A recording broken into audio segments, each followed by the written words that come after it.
My unit on the founding of colonial America is 3 weeks long, and there are many exciting ideas to learn about and activities to do. This unit covers standards in history, VAPA, and technology. Let's take a look and see what this unit is about. This unit is framed around Gardner's 8 multiple intelligences. Howard Gardner, Harvard graduate, suggested a psychological theory of the mind that there are at least 8 different human intelligences. We have visual spatial, verbal linguistic, logical mathematical, bodily kinesthetic,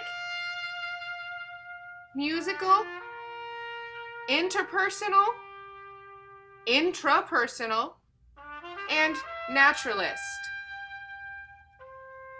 which isn't listed on this particular slide.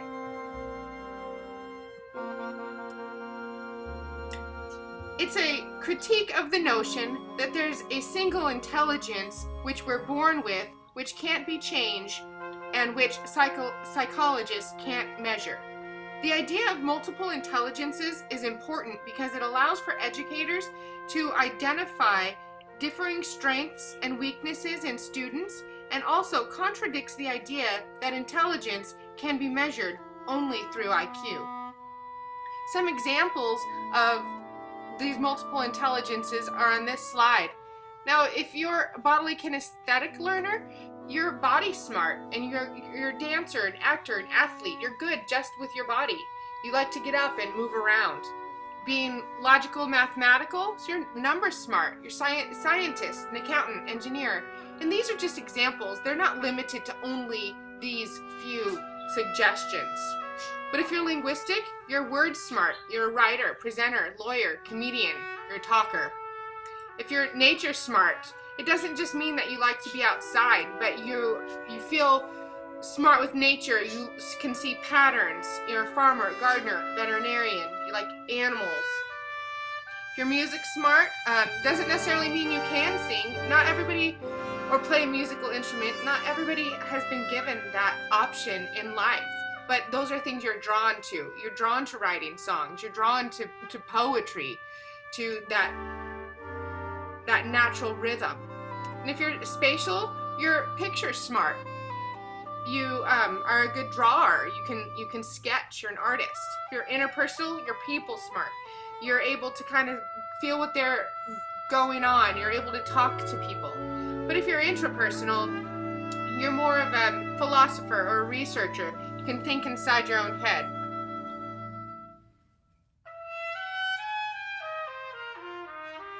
In this unit, there are activities and products that help each type of learning styles be met. What's great about this type of unit is many of the activities and products overlap. Students will watch videos and look at maps and art and create their own. These will benefit visual spatial learners. At the end, there's going to be an online presentation. That's going to be great for our verbal linguistics. They're going to talk about what they learned, creating their own orasama and presenting their final project. Students who present the logical mathematical intelligence will love working with the graphs and maps and learning about the Indians using Livebinder and Trello to present and organize. The meanings of sayings, the meanings of songs, naturalists are going to love to analyze. And the art and lyrics, while the musical and kinesthetic will love the dance performances and music played during lessons. Intrapersonal learners will appreciate the task of deciding which colony their character is from and considering what would make their character live there. Interpersonal students will be in collaborative heaven, spending so much time working together on so many of the unit's activities, such as drawing, presenting their characters, sharing favorite piece of art, sharing music, lyrical meanings, and working on and presenting their final presentation.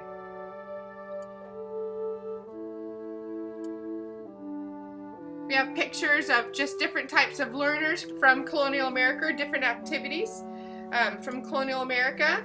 Logical mathematical will like the map works that we're doing and locating their colonies and citing the differences of why they were formed and founded. Musicals kinesthetic will love to hear the music of the colonial days and get up and move around and learn the dance steps that they did. It was very formal and it's very different from today, and they'll be able to decide how it's different.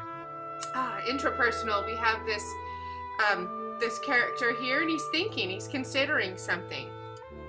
Naturalist and interpersonal, these people are outside in nature and they're working together, and that's what we're going to do. We're going to get up and walk around and develop our deep thinking as we look at some of the art around the school. Not only is this unit rich in activities, but it's rich in technology, as shown in the many activities that are presented or performed in apps, such as the video on YouTube, sharing ideas on Adobe Voice, QR codes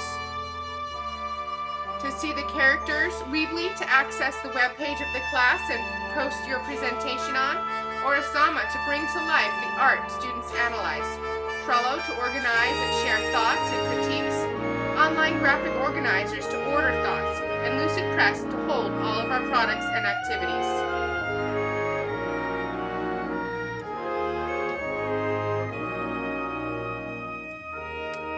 This unit would lack the meat of our learning if it failed to address Webb's depth of knowledge. Students have depth and need to access all levels of cognitive thought at different times during a variety of lessons. This video is going to share exactly what Webb's depth of knowledge is.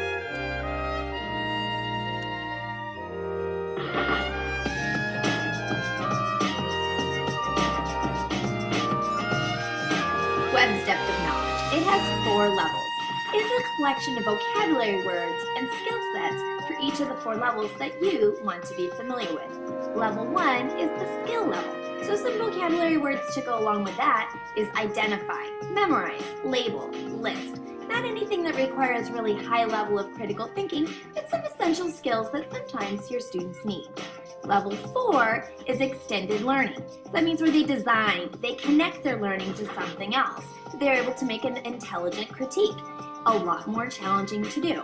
Now, should our goal be to always level 4 Webb's depth of knowledge? Absolutely not. Of course, students need to be able to memorize their math facts. We all need to be able to do math quickly. So there is always a use for knowing some basic tools and skills at a skill level. However, we can take that skill and always move it up Webb's depth of knowledge. Level 2, level 3, and level 4, just based on the activity that we're doing. So we want students to memorize math facts, but we also want them to understand how to connect them to new areas.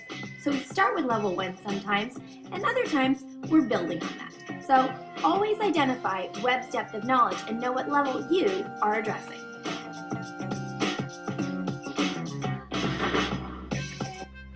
Great.